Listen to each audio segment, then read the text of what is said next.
বাসে যাচ্ছিলাম, এই যে তোমাদেরকে আমি এটা দেখাবার জন্য অনেক চেষ্টাও করেছি, কিন্তু আজ আমি এটা দেখাতে পেরেছি।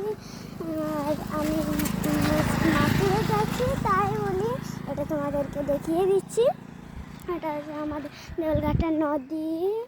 আর ওইসব মানে এটা অনেক কিছুই হয়, আর মেলা টেলা অনেক কিছুই লাগে, কিন্তু আমি তো আসিনি, আজকে এসেছি তোমাদের এই ভিডিওটা নিয়ে।